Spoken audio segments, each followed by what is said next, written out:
Tropical Storm Debbie has formed and it will become a Cat 1 and it will impact the Big Bend parts of Florida. Here's the satellite imagery. As you saw, we've had a lot of convection begin to blow up, especially on this north kind of western side right here. We've had significantly more convection blow up. However, what's eliminating this currently is all this dry air down to the back.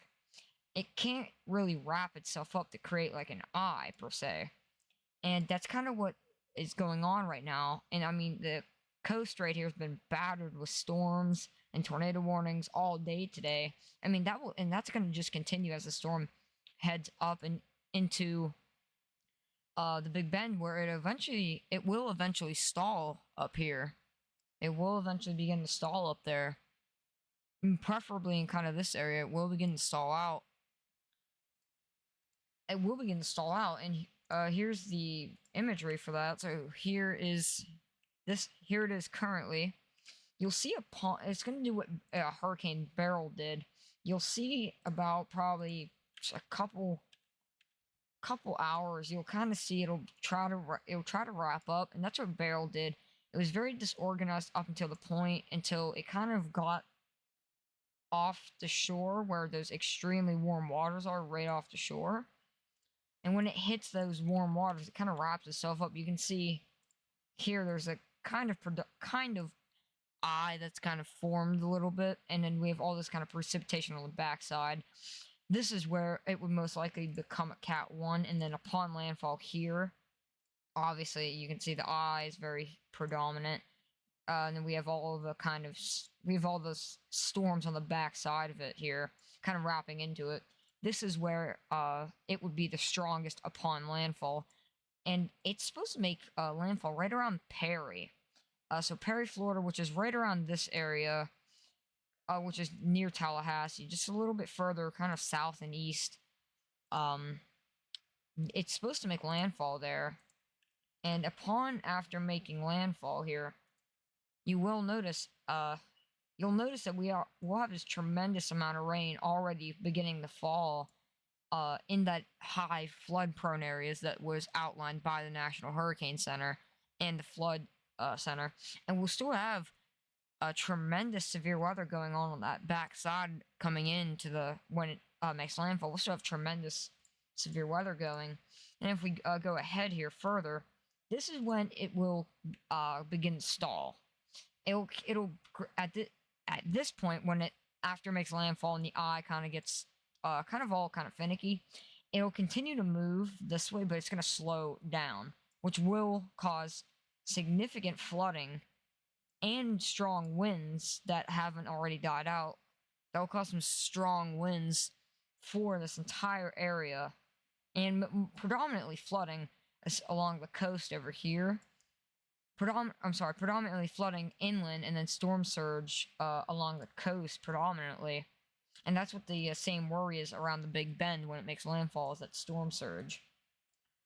If we go ahead and continue this, you can see that this is right here. It's kind of stalls right here. You'll see it moves, and then it'll kind of just sit here, kind of drift and kind of sit here. Now this model has the official track has it kind of coming out to the coast here, where the main part would be out into the water, but it would stall kind of on the coast right here and cause tremendous flooding. This is saying it could take more of a northern kind of track and kind of stall here. But the weird thing about this is it backtracks. You can see it stalls out here, and you can see it swings. It kind of does like a loop and swings down this way, and then eventually it kind of swings back the other way, which this is obviously won't happen. This is August 7th. Today's August 4th. So, I mean, it's just pretty far out, but obviously it'll kind of become more narrowed down as we get when it happens. But what I'm trying to say is there will be a ton of flooding across a lot of this area, a lot of rainfall, up to probably like 13 inches, probably 10 to 13 in some areas, especially along this coastline here, and maybe even back here, where there's that high risk, and even in some parts of the Midland areas, near like Atlanta, areas around there and south has a great chance. So if we're gonna take a look at the current trajectory path here, this is the path right here. You can see that National Hurricane Center also agrees with this. It will kind of take a sharp turn here momentarily, as it has been kind of drifting up. However, one thing to note is the eye is a lot further east outside of this cone. It's a lot further out of the cone. So it's been wobbling kind of up and down as we've been going. So even if it makes landfall a couple miles west or east, it still is going to be predominantly the same. It's not going to explode into a strong storm or like a major hurricane. It's still going to make landfall. It's a weak Category 1 hurricane. But you'll see the when it becomes tropical storm outlined by the S's, you can see it stalls out here. And you kind of see it, the dotted area is 4 to 6 days out. So we don't, or 4 to 5 days out. We don't know. It's very uncertain there. But the white is the current path, and we can have a good idea of that path. However, at the right now, we want to know. We don't know if it's gonna. We don't know where it's gonna go once it hits about 4 to 5 days out. But we do know it will stall out here along the Georgia and South Carolina kind of coast, and maybe even a little bit of further up towards the North Carolina coast. However, I think Georgia, parts of South Carolina, and definitely the Big Bend of Florida extending down will see the greatest impacts of this. If we take a look at the model trajectory here, this is what the models are saying from where it is now.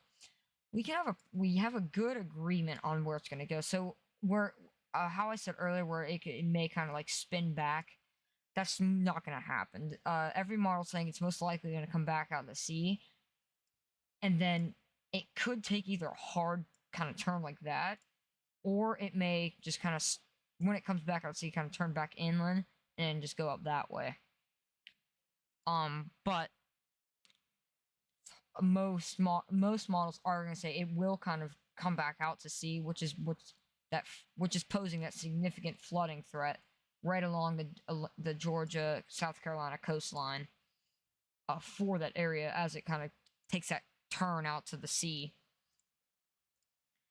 And then the intensity graph, this is what I wanted to talk about. You can see that all the models are relatively staying in that kind of extremely high-end tropical storm, kind of staying in that tropical storm category. However, it will definitely become a Cat 1 hurricane, no doubt, but it won't go past probably right there. This model up here is way overshooting. It will not be a Cat 2. It won't be. It's not enough time. It's just not. It's lacking the ingredients. But it will become probably a low-end Cat 1, right where this is saying. This is probably the strongest it'll be, and then it'll dip down. Eventually, it'll just kind of fade off. It'll kind of trickle and fade off.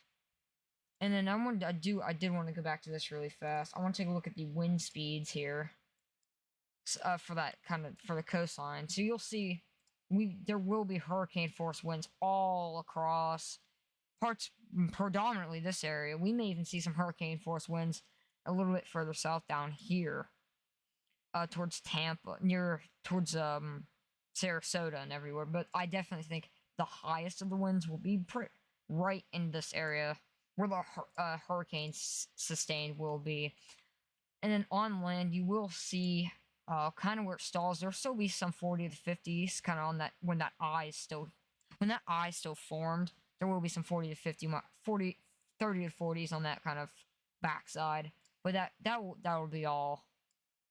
That will be all for the area. So, that was sorry for posting this video a little late. I had some things to do, but this is a more in-depth kind of thing, kind of forecast.